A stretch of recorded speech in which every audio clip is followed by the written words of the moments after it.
Hi, hello, నమస్తే. Welcome to Sunitha curry సంధి creators. స్వాధ్యాయంలో భాగంగా పుస్తక పఠనం పార్ట్ 9. గత ఎపిసోడ్లో ఇప్పటి వరకు ఎవరైతే రైటర్ పీటర్ రీచెలు వాళ్ళ తమ్ముడు చార్లెస్ చనిపోవడంతో తను అసలు ఏంటి, ఈ పుట్టడం ఏంటి, ఈ చావు ఏంటి, అసలు భగవంతుడు అనేవాడు మీద తను ఎంతో నమ్మకం పెట్టుకున్న ఆ దేవుడి మీద నమ్మకం అన్నది పూర్తిగా తను చాలా అంటే చనిపోయిన తమ్ముడు గురించి చాలా కృంగిపోయి భగవంతుడు కూడా ఉన్నాడా లేడా అన్న అనేక ప్రశ్నలు, ఎన్నో ప్రశ్నలు మొదలయ్యాయి తనలో. మరి ఆ ప్రశ్నలన్నిటికీ తన తపనతో తెలుసుకోవాలన్న జ్ఞానాన్ని తెలుసుకోవాలనే తపనతో ఉన్నాడు కాబట్టి ఒక గురువు తన దగ్గరకు వచ్చి అసలు ఏంటి ఈ విషయాలన్నీ కూడా చెప్పడము. ఇప్పటి వరకు మనము అసలు ఆత్మ చనిపోయిన తర్వాత ఎక్కడికి వెళ్తుంది, అది ఏం చేస్తుంది అని 8 వరకు మనము చెప్పుకోవడం జరిగింది, పుస్తకంలో చెప్పుకోవడం జరిగింది. మరి 9వ భాగంలో తను ఏం చెప్తున్నాడనేది ప్రతి పాయింట్ కూడా పుస్తకం మీద రాసుకొని, అంటే గురువు చెప్పినవన్నీ కూడా తను చక్కగా రాసుకోవడం జరిగింది. అవన్నీ కూడా 9th ఎపిసోడ్లో అంటే ఇప్పుడు ఈరోజు చెప్పుకున్న భాగంలో అవన్నీ ప్రాక్టికల్స్ చేయడం మొదలు పెడతాడనమాట. ఇక్కడ గురువు చెప్తారు, ఈ రోజు నుంచి అంటే ఈ రోజు రాత్రి త్వరగా పెందలైన అంటే త్వరగా పడుకో, రేపు పడుకోగానే నీ శరీరం బయటకు వస్తుంది. అంటే పడుకొని తిన్నంగా పడుకొని ప్లేస్ పైకి చూసేసరికి ఆ స్లాబ్ అంటే అక్కడ నువ్వు ఒక అద్దంలా భావించుకొని ఆ అద్దంలో నువ్వు కనిపిస్తున్నట్టు అనుకొని నీ శరీరం నుంచి బయటకు వచ్చేలాగా ఒక ప్రాక్టికల్ అనమాట. ఆత్మ వచ్చిన తర్వాత ఇది వరకు అందరికీ కూడా ప్రతి ఒక్క శరీరంలోంచి రాత్రి పడుకునేటప్పుడు శరీరంలోంచి ఒకటి విడుదలవుతూ ఆత్మ అన్నది బయటకు రావడం జరుగుతుంది. అందరికీ కూడా అది సూక్ష్మ శరీరయానం చేస్తూ ఉంటుంది. కొంతమందికి గుర్తుండొచ్చు, కొంతమందికి గుర్తుండకపోవచ్చు.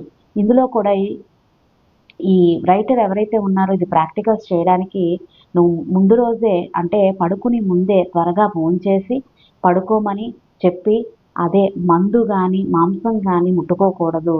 అంటే నువ్వు అసలు తినడమే చాలా తక్కువ తిన్నప్పటికీ కూడా మందు ఇవన్నీ తాగితే కనుక అవి మళ్ళీ ఆ పైన వచ్చేసరికి అంటే నీ శరీరం అంటే కంట్రోల్లో అంటే ఏదైనా జరగవచ్చు. అది తాకూడదు. ఒక సూక్ష్మ అంటే గుర్తుండదు. మనం ఏం జరిగినా నీకు అవి అక్కడ జరిగిన విషయాలన్నీ గుర్తుండవు.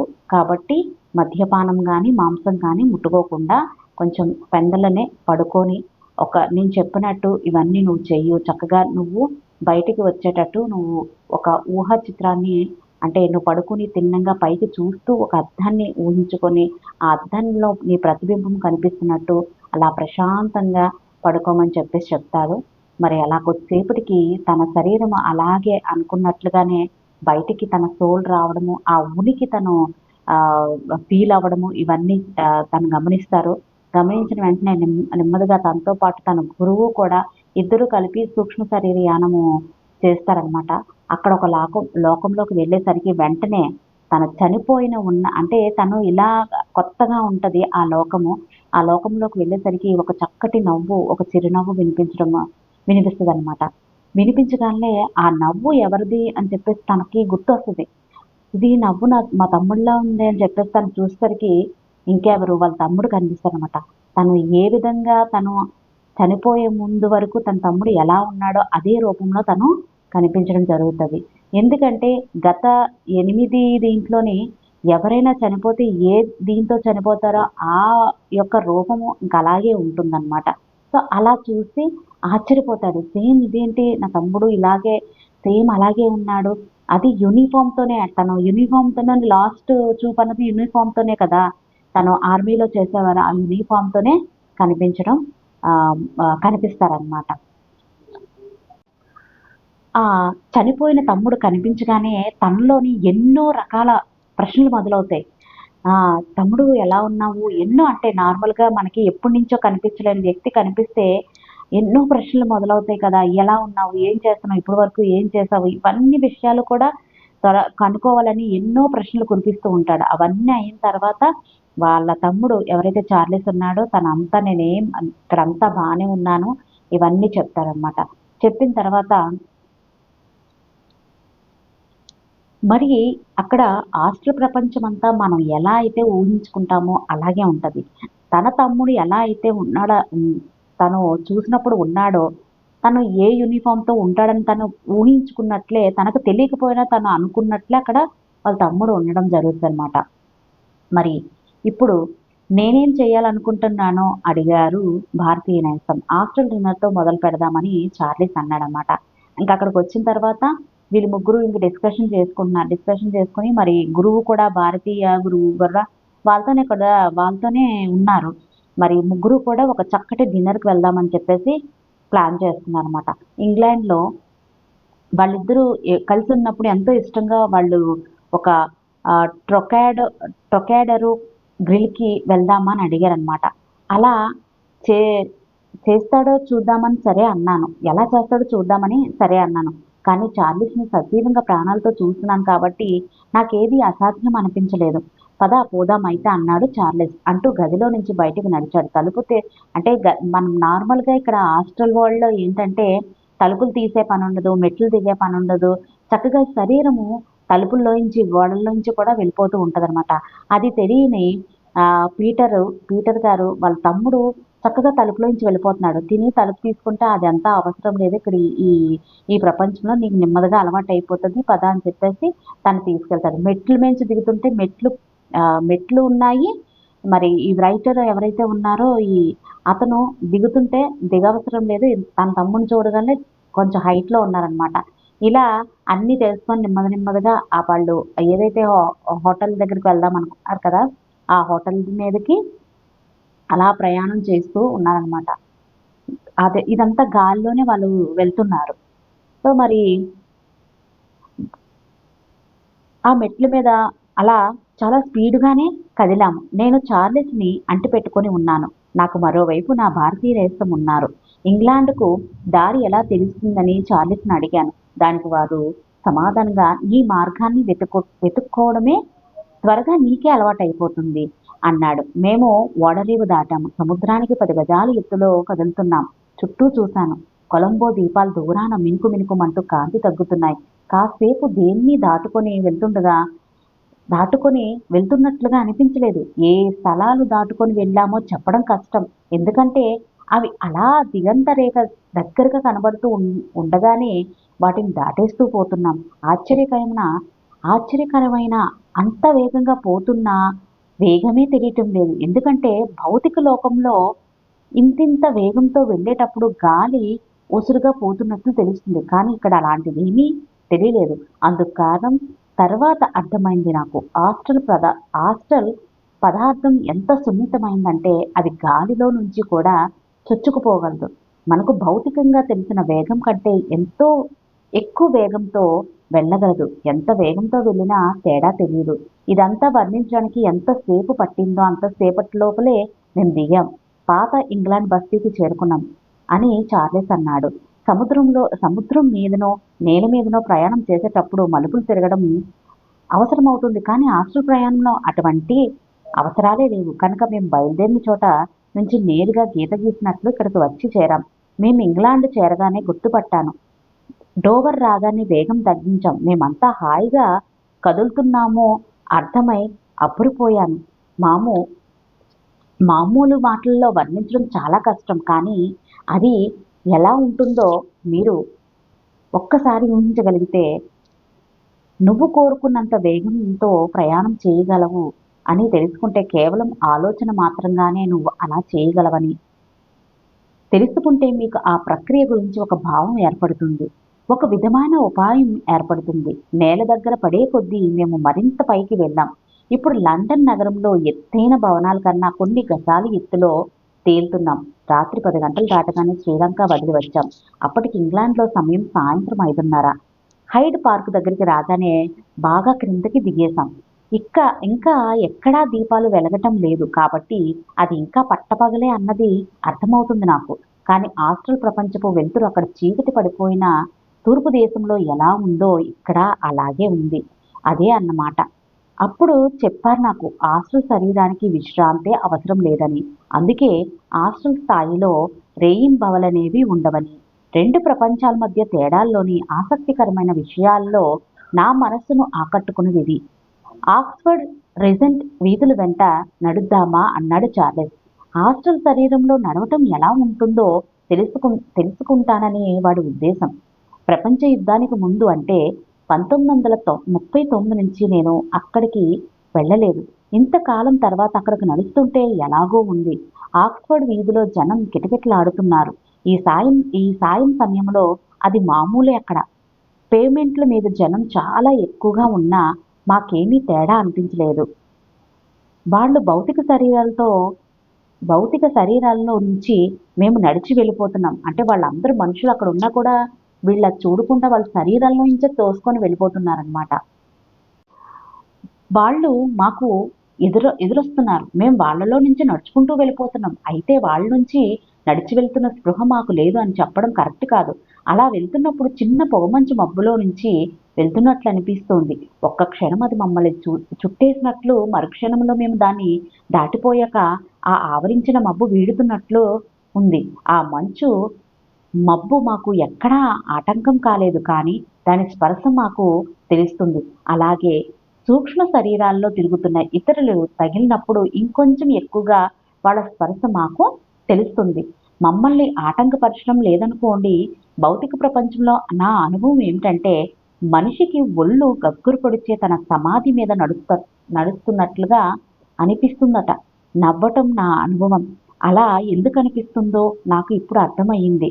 భౌతిక శరీరంలో ఉన్న మనిషికి అలా అనిపించిందంటే సూక్ష్మ శరీరం అతనికి తగిలిందన్నమాట. అవడానికి సూక్ష్మ పదార్థం మెత్తని పదార్థమే అయినా ఆ భౌతిక శరీరం ద్వారా వెళ్ళేటప్పుడు ఆ భౌతిక శరీరంపై కొద్దిపాటి ప్రభావం ఉండనే ఉంటుంది. ఈ పశ్చిమ వాతావరణంలో ప్రాక్ దుస్తుల్లో ఉన్న నా భారతీయ నేస్తం అసాధారణంగా కనపడవచ్చు. అదే మాట ఆయనతో అన్నాను. దానికి సమాధానంగా ఆయన, నేను బట్టలు మార్చుకున్న సంగతి నీకే తెలియదనుకుంటాను. ఇప్పుడు చూడు నా వైపు. ఇక్కడ యూరోపియన్లు వేసుకున్న లాంటి దుస్తులే నేను వేసుకుని ఉన్నాను చూడు అని అన్నారు. అప్పుడు చూశాను, నిజమే. ఆయన నెత్తిన టర్బన్ లేదు. ఆయన చర్మం మా చర్మం అంతా తెల్లగా దాదాపుగా ఉంది. తరచూ లండన్లో కనిపించే భారతీయ విద్యార్థుల్లాగానే కనిపిస్తున్నారు ఆయన అని చెప్పారు. ఇప్పుడు చూస్తే ఆయన ఆలోచన మాత్రం ఎలా మారారో కనిపించింది నాకు. అలా బట్టలు మార్చుకోవడం తేలిగ్గానే అలవాటైపోతుందని వివరించారు ఆయన. పరిస్థితులు మారినప్పుడు ఇటువంటి మార్పును కోరుకుంటామన్నమాట. వెంటనే అంటే ఎప్పటికప్పుడు ఆ పరిస్థితులు బట్టి మన యొక్క ఆలోచన ఒక భావన చేయడమే వెంటనే ఆ యొక్క మార్పు అన్నది చెందుతారనమాట. వెంటనే మృదుమెత్తని సూక్ష్మ పదార్థం మన ఆలోచనలకు అనుగుణంగా మారుతుంది. సెల్ఫ్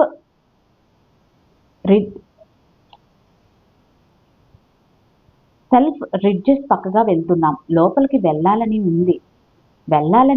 ఉందని అన్నాను. ఎవ్వరూ నాకు అడ్డు చెప్పలేదు. లోపలికి వెళ్ళాం. పుస్తకాల స్టాల్ దగ్గరికి వెళ్ళాను. పుస్తకాలంటే నాకు ఎప్పుడూ చాలా ఇష్టం. ఆ కొత్త పుస్తకాల్లో నుంచి ఒక పుస్తకాన్ని చేతిలోకి తీసుకొని పేజీలు తిరగేస్తూ తలెత్తి చూశాను. సెల్ఫ్లో నుంచి నేను పుస్తకం తీసుకున్న చోట ఖాళీగా ఉండాలి కదా, అది లేదు. అలా ఎందుకయిందని అడిగాను. నాకు వాళ్ళు వివరించారు. నేను చేతిలో పట్టుకుని ఉన్నది భౌతికమైన పుస్తకం కాదట. అది సెల్ఫ్లోనే ఉంది. నా చేతిలో ఉంది ఆ పుస్తకం యొక్క ఆలోచన రూపమట. చాలా విచిత్రంగా అనిపించింది నాకు. అది చాలా పెద్ద షాపు. మనుషులు ఎవ్వరూ లేరు. ఖాళీగా ఉంది. అలవాటు చొప్పున ఆ సమయంలో ఆ షాపు తలుపులు మూసేసి ఉన్నాయి. ఎవ్వరూ లోపలికి రాకుండా ఆ ఖాళీ షాప్ అంతా తిరిగాను. దగ్గరలోనే ఉన్న షాపులో నుంచి గడియారాలు 6 గంటలు కొట్టడం స్పష్టంగా వినిపించింది. 6000 మైళ్ళ అవతల నా భౌతిక శరీరాన్ని అరగంట క్రితం వదిలాను. ఈ అరగంట లోపల ఎన్నెన్నో విషయాలు జరిగాయి. నాకు కలుగుతున్న ఆసక్తి చూసి నాతో ఉన్న వాళ్ళిద్దరూ నవ్వుకోకుండా ఉండలేకపోయారు. నాకు అన్నీ చూపించే స్థితిలో తాను ఉన్నందుకు చార్లెస్ చాలా సంతోషిస్తున్నాడు. నిగూఢమైన తూర్పున తరచూ పెద్ద పెద్ద ఓడల్లో ఇంగ్లాండ్ నుంచి, ఐరోపా నుంచి మొట్టమొదటిసారిగా వచ్చి దిగుతుంటారు స్నేహితులు. అటువంటి వాళ్లకు ఆ కొత్త ప్రదేశాన్ని చూపించడం మనకు చాలా ఆనందాన్ని ఇస్తుంది. అటువంటి ఆనందాన్ని చార్లెస్ ఇప్పుడు పొందుతున్నాడు. యుద్ధంలో దాడి వల్ల లండన్కు జరిగిన నష్టాన్ని కొంత నాకు చూపుతాను అన్నాడు చార్లెస్. రకరకాల స్థలాలకు తీసుకెళ్లాడు నన్ను. భయంకరమైన బాంబుల దాడి వల్ల సెయింట్ పాల్స్లోని లండన్ వాసులు ఎటువంటి బాధకు గురి అయ్యారో చూపించాడు. జరిగిన నష్టాన్ని సరిగ్గా తెలుసుకోవాలి అంటే నగరంలోని ముఖ్యమైన బిల్డింగుల మీదుగా వెళ్ళవలసి వచ్చింది. అయితే మా సూక్ష్మ శరీరాలతో మాకు అది కష్టమే అనిపించలేదు.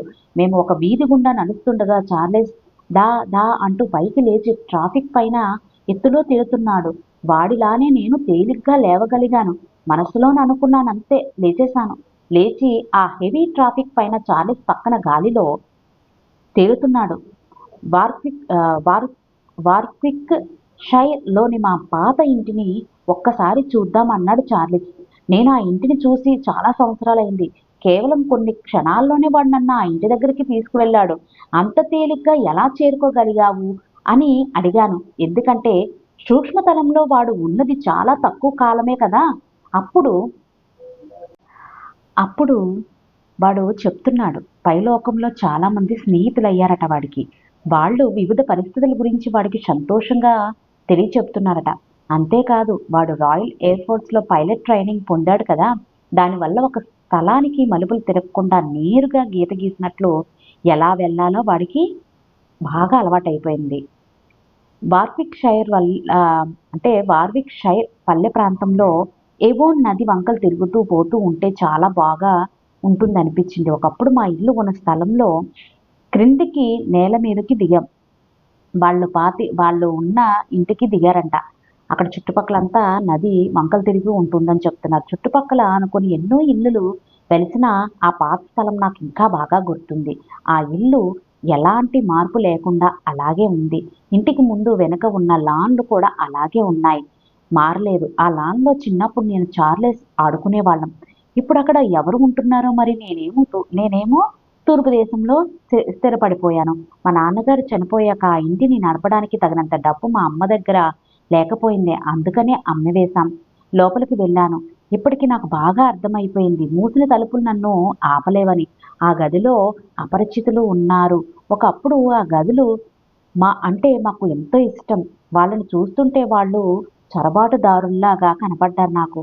నాది తెలివి తక్కువ ఆలోచనే కావచ్చు, కానీ అలా అనిపించింది. ఇంట్లో ఫర్నిచర్ అంతా మారిపోవడంతో ఇంటి వాతావరణం అంతా మారిపోయింది. ఎక్కువసేపు అక్కడ ఉండకుండా లండన్కి తిరిగి వచ్చేసాం. ఆ, పికడిల్లీ సర్కస్ సెంటర్లో నిలబడడం చాలా థ్రిల్లింగ్గా అనిపించింది. ప్రశాంతమైన వాతావరణం ఉన్న రోజుల్లో అక్కడ పూలు అమ్మే అమ్మాయిలు ఉండేవారు. పాడైపోతుందన్న భయంతో ఈ రోజ్ విగ్రహాన్ని తొలగించారంట. జనం ఇంకా కిటకిటలాడుతూనే ఉన్నారు. బస్సులు, టాక్సీలు తిరుగుతూ ఉన్నాయి.